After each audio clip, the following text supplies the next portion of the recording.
Hello my dear students, आज हम पढ़ेंगे र का प्रयोग।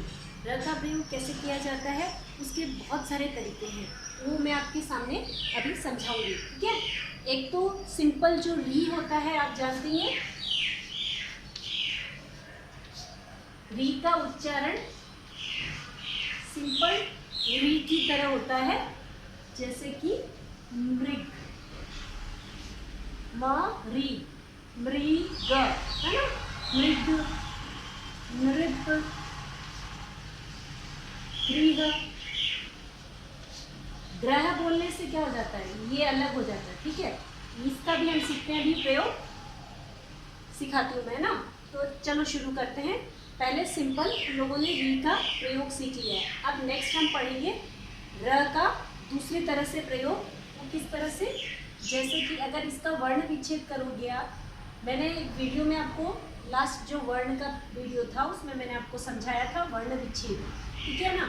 तो वही वर्ण विच्छेद करना। वर्ण विच्छेद मतलब जिसमें वर्णों को विच्छेद किया जाता है, अलग किया जाता है। तो क, यहाँ पे क पूरा क है, ठीक है। मैं इसको और ज़्यादा डिटेल में नहीं कर रही हूँ कि क प्लस अ नहीं कर रही हूँ, इस तरह से नहीं कर रही हूँ, मैं डायरेक्ट क लिख रही हूँ। ठीक है, उसके बाद क्या है, ये जो र है, ये कौन सा र है, ये वाला र है, और फिर म है, तो ये मिलकर क्या बन गया, कर्ण। तो हम इसका नियम क्या बना सकते हैं, ये क्या नियम हो गया, जब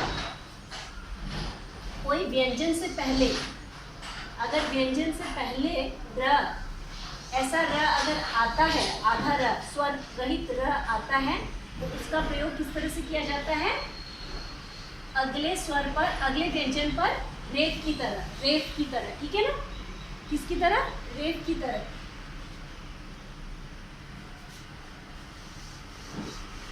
इसको क्या बोलते हैं, रेफ। तो ये बन गया कर्ण। समझ में आया, एक नियम आपने खुद से ही बना लिया, क्योंकि आपको वर्ण विच्छेद आता ही है। अब हम दूसरे की तरफ चलते हैं।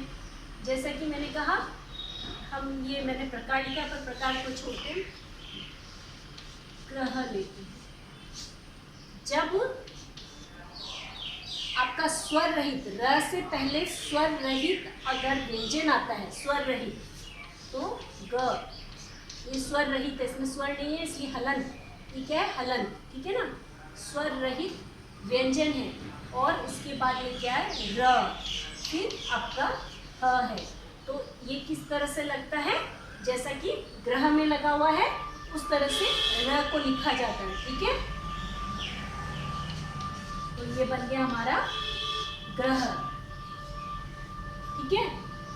और ट और ड, ट और ड के साथ में, ट लेटर या ट के बाद जब र आता है तो क्या बन जाता है, ट्र।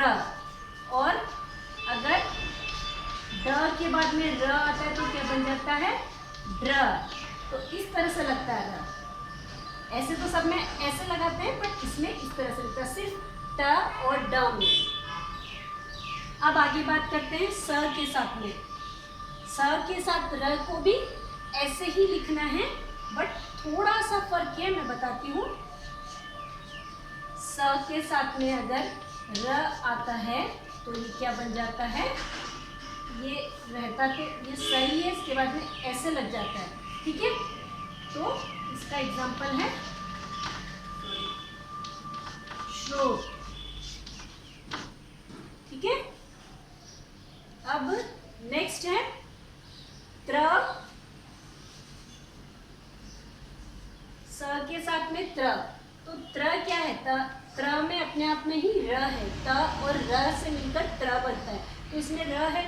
अब इसको किस तरह से लिखोगे, इसको लिखने का तरीका क्या है, ये स आधा हो गया, उसके बाद इसको ये ऐसे लिखोगे, त और ये र, ठीक है। ये हो गया आपका, इसका एग्जाम्पल स्त्री, ठीक है। शास्त्र, ठीक है। ये समझ में आया आप सबको।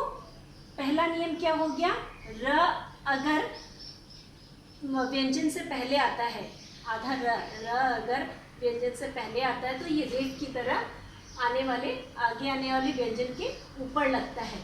और अगर र से पहले स्वर रहित व्यंजन आता है तो इस तरह र का प्रयोग होता है। ट और ड के साथ र को इस तरह से लिखा जाता है, स को र के साथ इस तरह से लिखा जाता है, और स को त्र, क्योंकि त्र का इसलिए बताया मैंने क्योंकि त्र में भी र होता है, ठीक है। तो स्त्री, क्योंकि ये कंफ्यूज हो जाते हैं बच्चे लोग, क्योंकि ये स है कि त्र है, ये पूरा एक है लाइन, है ना।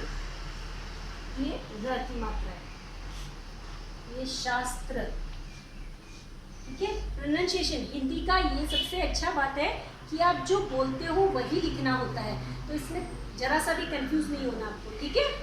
तो ये आपका टॉपिक क्लियर हुआ। आई थिंक मैं समझाने में तुम लोग को समर्थ रही, और आपको नहीं समझ में आया तो आप मुझसे फिर से पूछ सकते हैं, ठीक है। तब तक के लिए बाय बाय।